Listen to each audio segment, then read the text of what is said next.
Welcome to day 80 of maths wizard. तो हम कर रहे थे ज्योमेट्रिक प्रोग्रेशन और ऑलरेडी मैंने आप लोगों को nth term and nth term from and करवाया था। क्या मैंने आप लोगों को जहां तक मुझे याद है करवा दिया है ना। तो ये जो कॉन्सेप्ट थे इनके बेस पे जो क्वेश्चंस थे वो मैंने आप लोगों को करवा दिया है।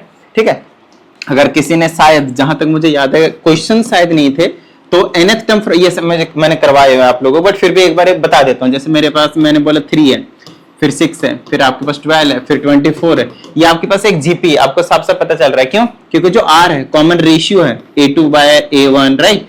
दिस डिवाइडेड बाय दिस 2 आएगा, दिस डिवाइडेड बाय दिस 2 आएगा, दिस डिवाइडेड बाय दिस 2 आएगा, है ना। तो सबका 2 आ रहा है, कॉमन रेशियो सेम है आपके पास, इसीलिए कि आपके पास एक जीपी है।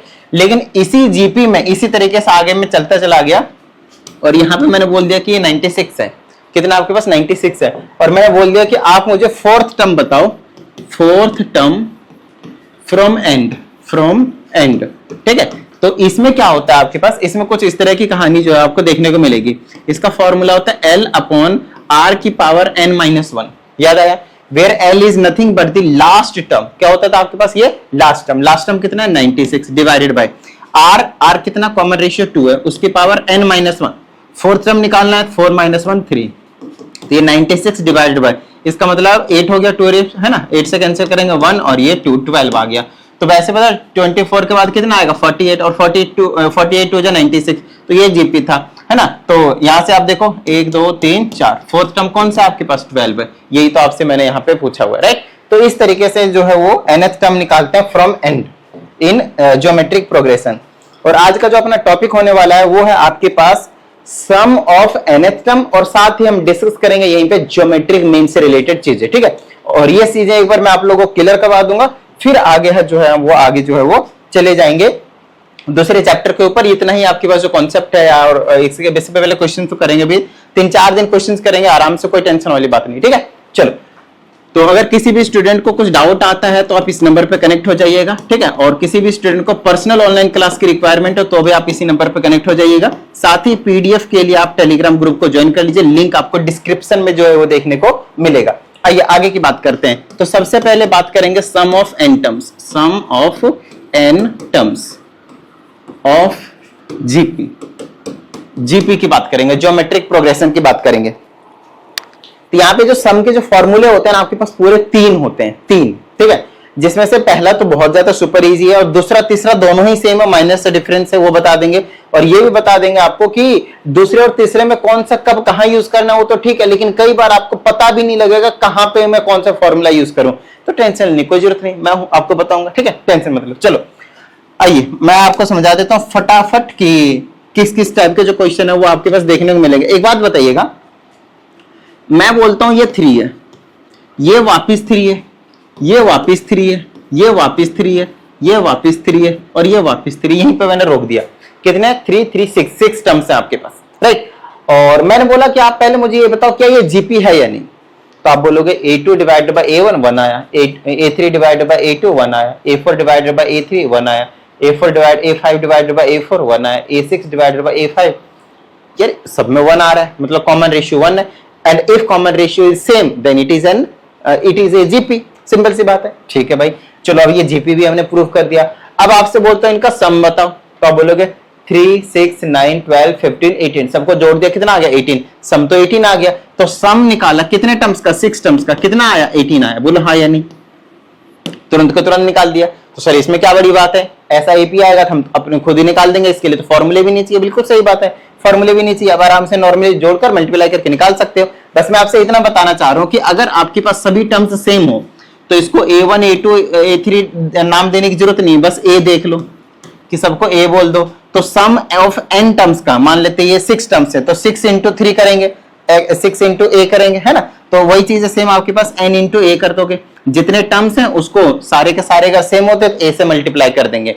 तो जो फर्स्ट फॉर्मूला है वो यही है, और ये कोई फॉर्मूला नहीं है, आपको भी पता है। सिंपल सी बात है, कंसेप्ट है, लॉजिक है और कुछ भी नहीं। ठीक है, अच्छा दूसरे की बात करते हैं। अब ये वाला फॉर्मूला आप सभी को समझ में आ गया होगा, राइट। आइए दूसरे फॉर्मूले की बात करते हैं, दूसरे टाइप के क्वेश्चंस की जो हम बात वो कर लेते हैं एक बेहतरीन तरीके से। जैसे कि अभी मैंने पीछे एग्जांपल लिया, 3 लिया था, फिर 6 लिया था, फिर 12 लिया था, फिर 24 लिया था, फिर 48 लिया था। चलो इतना ही को पहले मैं एक बार जोड़ लेता हूं, कितना आता है वो देखते हैं। ठीक है, देखो 24 और ये इसको अगर मैं जोड़ देता हूं तो कितना आएगा 72 और 12 कितना आ जाएगा 72 और 12 8 84 कितना है 84 और 6 कितना हुआ आपके पास 84 और 6 90 और 3 कितना हुआ 93 कितना हो गया आपके पास 93।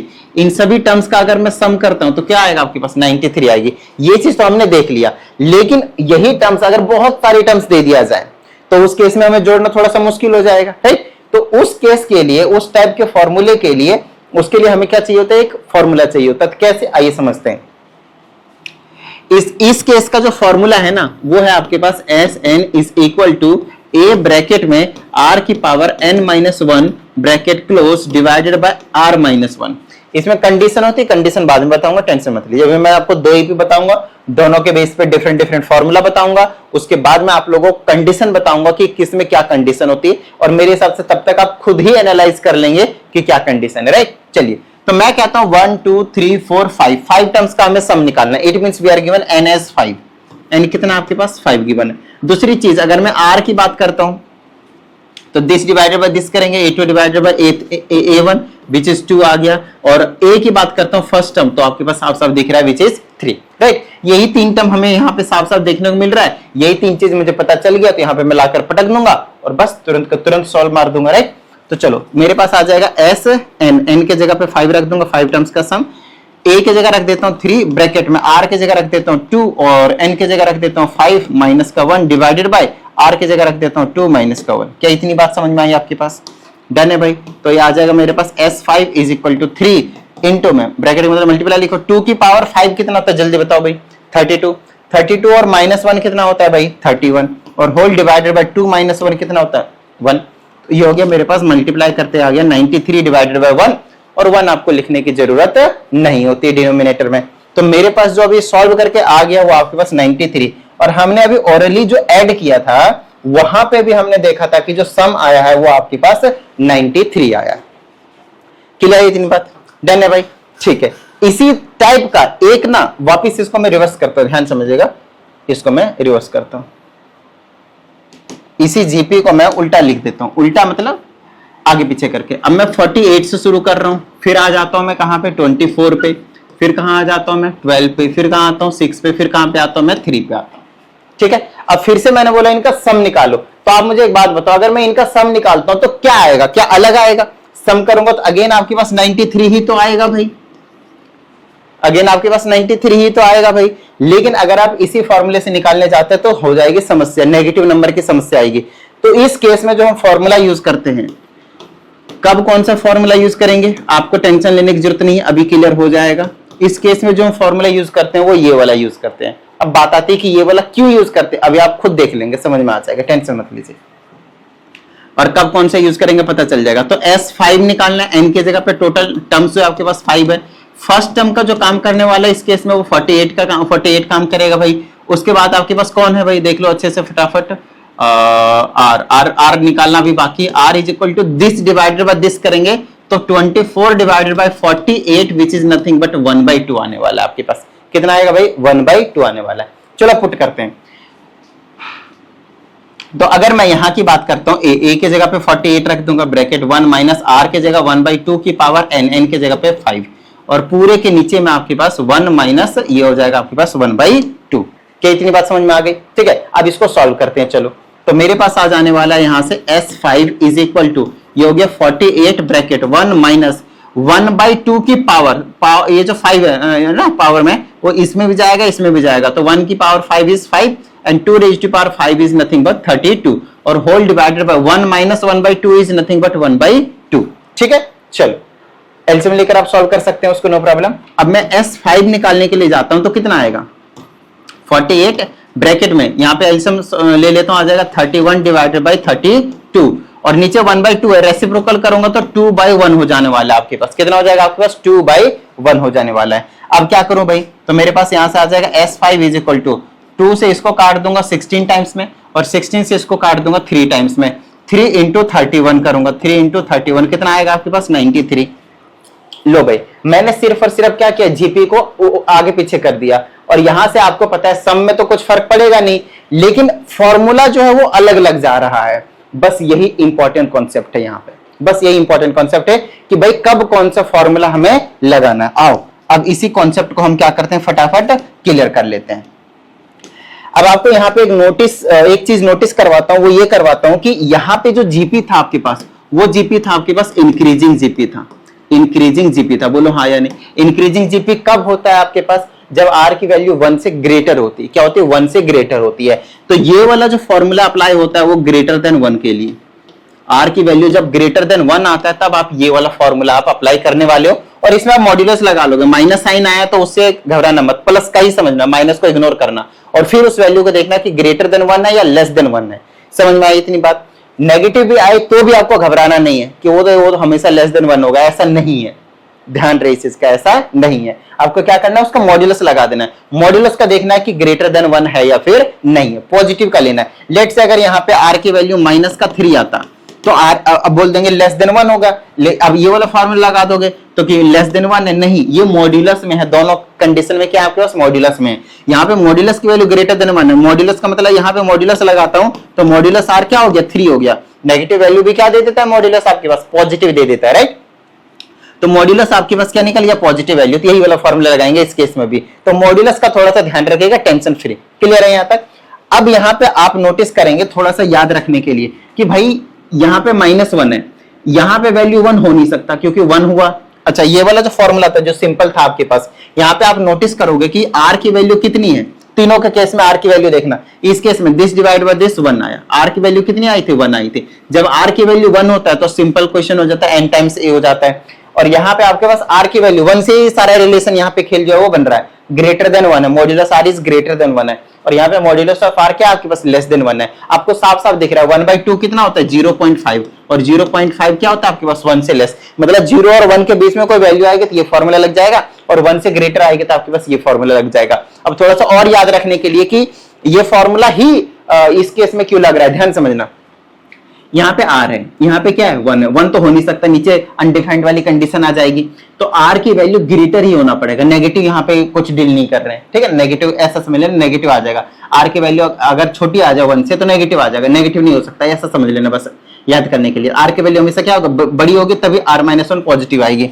और यहाँ पे देखो आर की वैल्यू अगर मैं बड़ी ले लेता हूँ, 1 से बड़ी ले लेता हूँ ग्रेटर वैल्यू, तो नेगेटिव आ जाएगी, तो वो मैं चाहता नहीं हूँ। तो इसकी वैल्यू क्या होगी, 1 से छोटी होगी, और 0 और 1 के बीच में होगी आपके पास। क्या इतनी इस बात समझ में आई आप लोगों को, डन है, ठीक है। और नेगेटिव भी आएगा तब भी आपके पास पॉजिटिव बन जाने वाला, कोई टेंशन वाली बात नहीं। आर की वैल्यू नेगेटिव रहेगा, मान लेते कि -2 था तो माइनस ऑलरेडी था, और -2 पुट करेंगे तो +2 हो जाएगा, which is 1 + 2 which is 3, right. तो इस तरीके की जो चीजें हैं वो आप लोगों को समझ में आ जाना चाहिए। ये है आपके पास 2 इंपॉर्टेंट फॉर्मूले of summation of GP.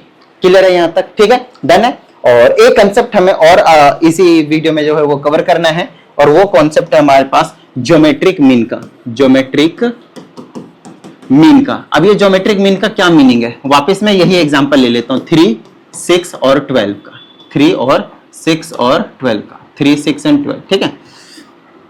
3, 6 and 12 का, ठीक है। मैं 3 नंबर लिया हूं, बस सिर्फ और सिर्फ कितने नंबर लिया हूं, 3 नंबर लिया हूं। क्या ये तीनों के तीनों जीपी में है या नहीं, बस इतना बता देना मुझे। जीपी में है, साफ साफ दिख रहा है मुझे, है ना। इसका रेशियो आपके पास 2 है, इसका रेशियो भी आपके पास 2 है, जीपी में है। अगर ये जीपी में है तो ये जो बीच वाला नंबर होता है ना, बीच वाला वो हमेशा किसके इक्वल होता है पता है, अंडर रूट में ये पहला नंबर और ये तीसरा नंबर, 3 × में 12। अब चेकआउट भी कर सकते हैं। तो अंडर रूट में 12 या 36, अंडर रूट 36 कितना होता है, 6 होता है। इसका मतलब यहां से हमारे पास रिलेशन आ गया, यहां से हमारे पास रिलेशन आ गया। क्या रिलेशन आया कि अगर मुझे कभी भी ज्योमेट्रिक मीन निकालना, इसी चीज को कहा जाता है ज्योमेट्रिक मीन। तो आपको कुछ क्वेश्चन ना कुछ ऐसा दिया जाएगा, find geometric mean, in short will say it as GM, ठीक है ना, गुड मॉर्निंग वाली। तो find geometric mean of a and b. तो आप कुछ नहीं करोगे, geometric mean of a and b is nothing but under root a into b. अब ए और बी के जगह पे कुछ भी 2 वैल्यूज आपके पास, 2 नंबर्स आपके पास दिए हुए मिल सकते हैं, इसमें कोई मतलब बड़ी प्रॉब्लम नहीं है, ठीक है। तो ये हो गया मेरे पास gm is equal to, let's say if I say a is 12, let's say, समझ आ रही है बात, एंड आई से दिस इज 8, ऐसा मैं अज्यूम कर लेता हूं। तो यहाँ पे मैं सब्स्टिट्यूट कर दूंगा, a की जगह 12 और इसके जगह पे 8। तो gm इज इक्वल टू 12 × 8 = 96 होता है, 96 होता है, राइट।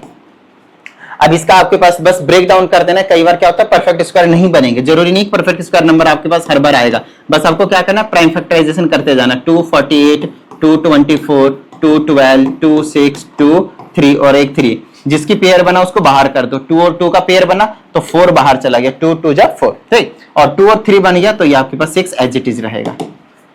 ठीक है भाई, 2 दूनी 4, 4 छक 4, 4 चौको 16, 16 छक 96, राइट। तो ये आपके पास 4√6 आपके पास ज्योमेट्रिक मीन जो है वो देखने को मिल जाएगा ऑफ 12 एंड 8। इस तरह से आपके पास कभी भी 2 नंबर दिए जाएंगे वो आपको समझ में आ जाना चाहिए। आज के सेशन में मैंने आप लोगों को सिर्फ और सिर्फ कॉन्सेप्ट ही करवाया है, कॉन्सेप्ट के अलावा और भी कुछ भी नहीं करवाया है। तो कल के सेशन से हम डिस्कस करना शुरू कर देंगे इसी कॉन्सेप्ट के ऊपर क्वेश्चंस। तो मिलते कल के सेशन में, प्रैक्टिस करते रहिएगा। जय हिंद।